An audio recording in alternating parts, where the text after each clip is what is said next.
Please leave. Yeah. Kidding, I love you. I love you. I also pull hair out of my butt. But my husband, he is bald, so when I pull out the wads of hair, I like to put it on his head. So I feel like he has a little patch of hair for a minute. That's not what I'm here to talk about, Michelle. How are you guys? Woo! Good? Yeah! Because I am not doing well. I'm feeling very conflicted as of late. I am an avid feminist. I make lots of posts on Facebook about the wage gap. And I use a menstrual cup that I bought off Kickstarter. That's some hardcore feminism. But also, I recently got married. Woo! Thank you. I recently got married, and it was just like a fucking fairy tale come true, magical evening, and it was like the best night of my life. So as an avid feminist, I feel very conflicted about loving my wedding so much. Because basically, 2 Saturdays ago, Pinterest became a sentient monster and walked the earth as my wedding. It would stomp around being like, let's put succulents in the bouquets. That's adorable. Oh, how about the groomsmen wear leather suspenders so they look old-timey? I know, the ring bearer will be a puppy. It's hard. It's conflicting. It doesn't feel very feminist when you're like, my wood grain themed wedding is magical. But it was. It was so fucking magical.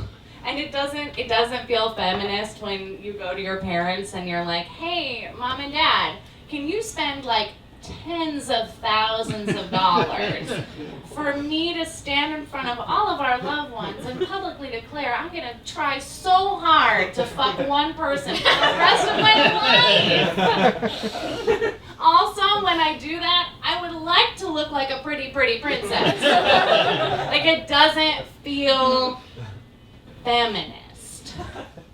Especially, and when you're engaged, when you're a bride, you're the most popular fucking person in the room. Everyone wants to talk to you, but everyone wants to talk to you the way they want to talk to a toddler. People will come up to me left and right and be like, do you like flowers? Do you want to hold a flower? What kind? Or what's your favorite colors? Is it pink? Do you like sparkly things? Do you want to wear a big princess dress? That's how you're treated. It's demeaning as a feminist, but also so fun. So fucking fun. And to look like a pretty princess, it takes a lot of hard work. And when a week before my wedding, when I was standing naked on a tarp, while a middle-aged woman airbrushed a tan onto me. I stood there trying not to breathe in the fumes, being like, it's okay.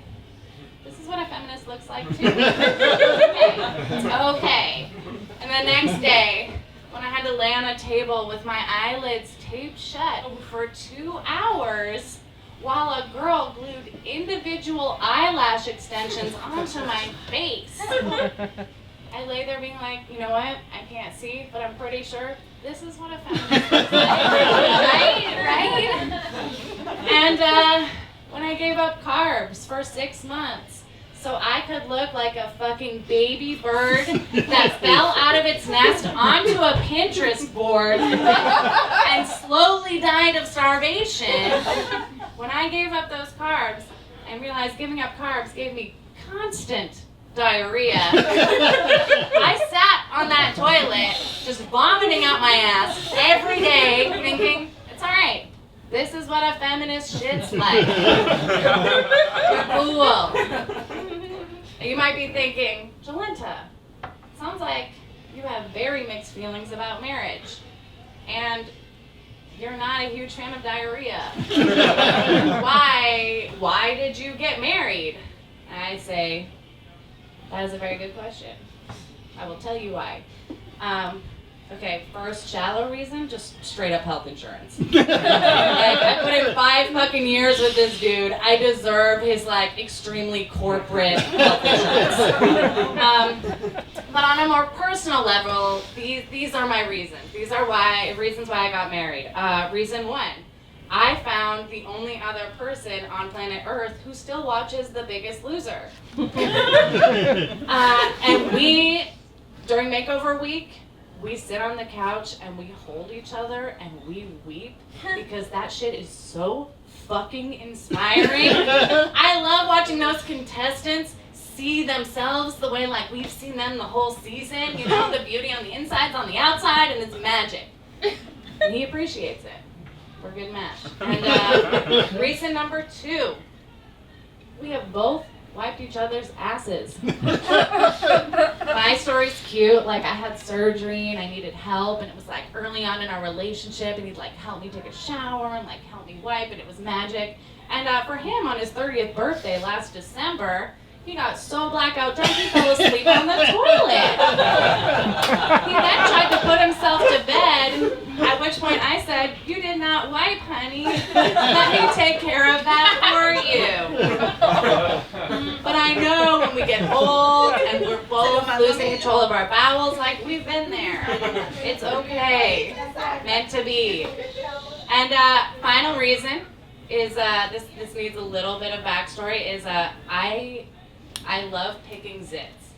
Put that out there. It calms me down. When I first went to college, I had horrible insomnia, and the only thing that would put me to sleep was like 2 hours of like solid face picking in the mirror.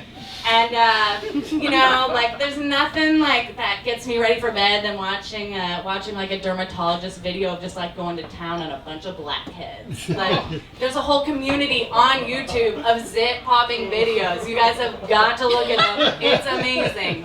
Watch out for the cyst popping videos. Those get a little intense. You gotta work your way out.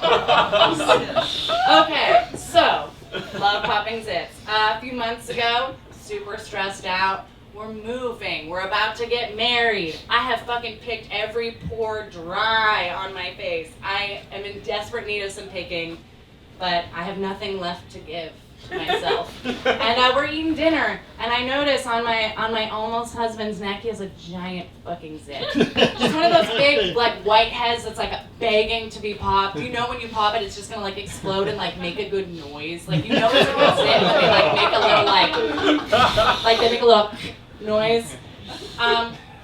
But I have to approach it gently because we have a rule in my house, which is I'm not allowed to pick my husband's zits because it hurts him and I don't respect his body. He's not an object. So I like kind of approach it like I'm doing a favor. Like, "Hey, buddy, you got a really bad zit there. Do you want me to just grab it for you? Want me to get rid of it for you?" And he's like, "No, please, no." I was like, "What if I do the laundry and the dishes this week?" Because he's the partner that gives more and does like laundry and the dishes. I'm just one that like hangs out watching Netflix. Like, no dice. He's like, "No." So I started to get desperate because I need something to pick. I'm super fucking stressed. And just go, "I'll suck your dick." And he silently like looks me in the eye, just bends his head over, gives me his neck, and I pop the shit out of that zit. It was beautiful. It like exploded across the room, so satisfying. And after I'm finished, he just whips out his dick. Right there at the dinner table. And I follow through. I'm a woman of my word. And when he's done, we finish eating dinner. And I sit there in silence and I'm like, "You know what? We're a good pair." We're a beautiful pair of garbage people that found each other. And that is why I got married. Thank you.